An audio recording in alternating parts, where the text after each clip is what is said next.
Dios y Patria, buenas tardes. Me presento, soy el patrullero Daniel Rodríguez. Me encuentro adscrito a la Unidad Básica de Investigación Criminal, Chaparral. Hoy les vengo a hablar sobre la actuación del primer responsable en el manual de cadena de custodia. Ilustraré temáticas vistas en el seminario. El objetivo principal es preservar que no se contamine los elementos materiales probatorios y la evidencia física. Ilustraré un poco de lo visto en esta temática.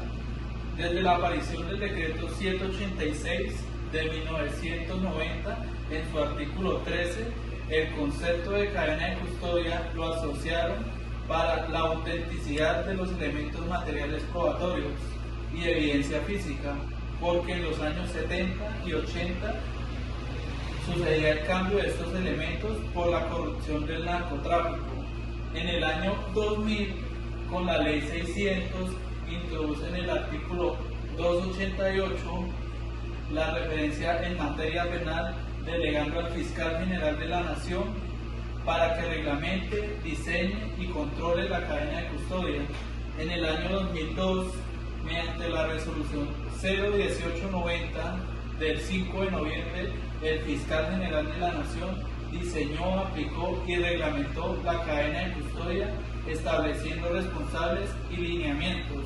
Para el 2003, con la resolución 02869, se expidió el manual de procedimiento del sistema de cadena de custodia. En el 2004, el fiscal general de la Nación, mediante resolución 06394 del 22 de diciembre, expidió el manual de procedimiento del sistema de cadena de custodia para el sistema penal oral acusatorio.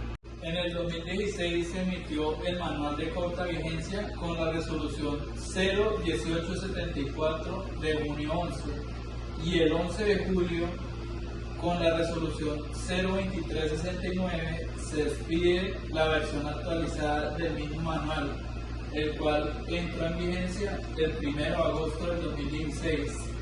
En el 2018 fue actualizado en el manual, dejando de ser manual de procedimientos para cadena de custodia y se volvió manual del sistema de cadena de custodia. Por otra parte, la fundamentación jurídica, encontramos el punto 2, el cual nos muestra que en el marco normativo de la cadena de custodia a nivel constitucional, los artículos 15, 29, 209, 228, 249, 250, 251 y 253 de la Constitución Política.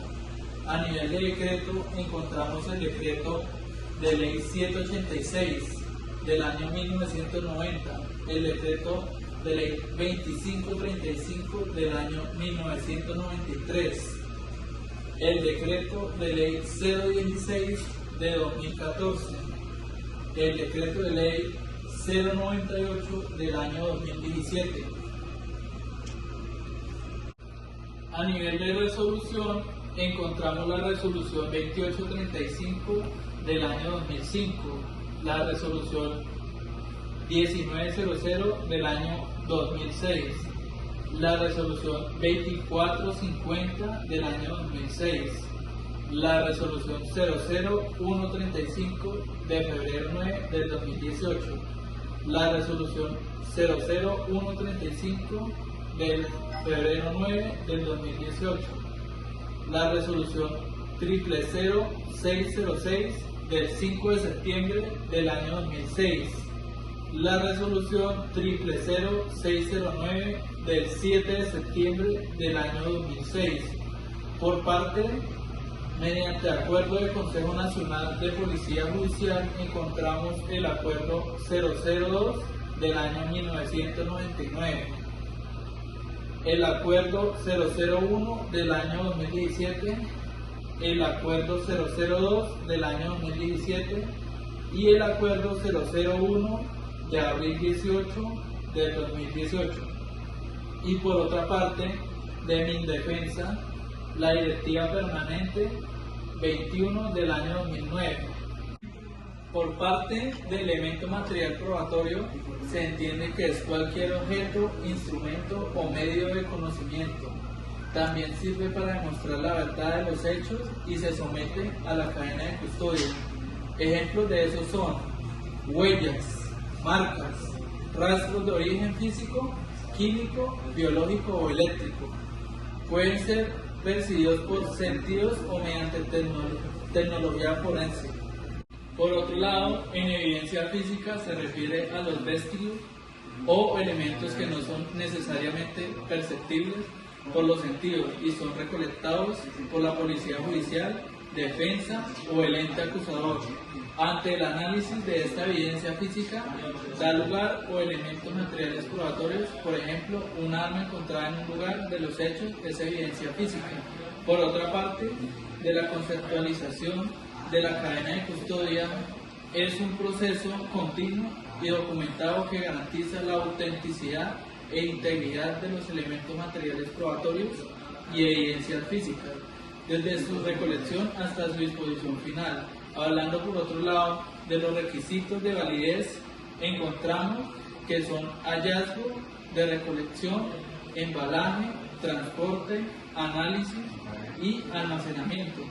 ¿Cuál es el objetivo principal de esto?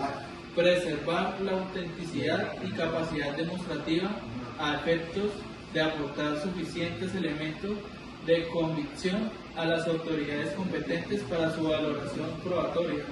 Hablando por otro lado de los almacenes de evidencia, se definen que son la unidad de servicio en la estructura organizativa de cada entidad, laboratorio o particular que custodie el elemento material probatorio y evidencia física que están involucrados en el sistema de cadena de custodia y bajo el curso de una investigación formal cuya función es minimizar el riesgo de pérdida, deterioro, exógeno y daño.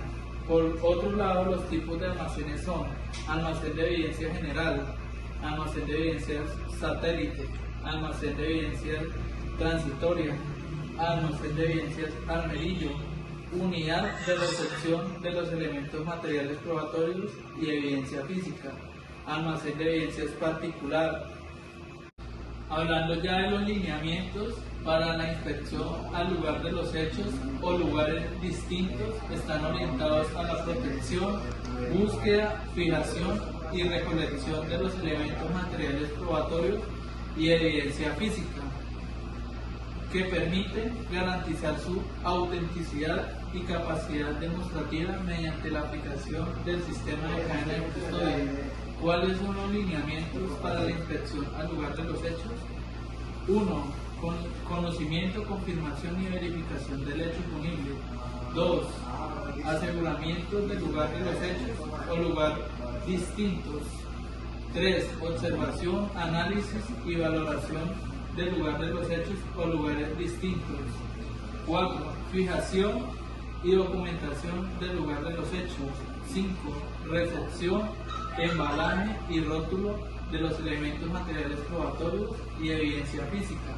Algunos de los formatos de policía judicial que encontraremos en la mayoría de los casos son el FPJ8, registro de cadena de custodia; FPJ7, rótulo de elementos materiales probatorios y evidencia física; FPJ4, actuación del primer responsable. Muchas gracias por su atención.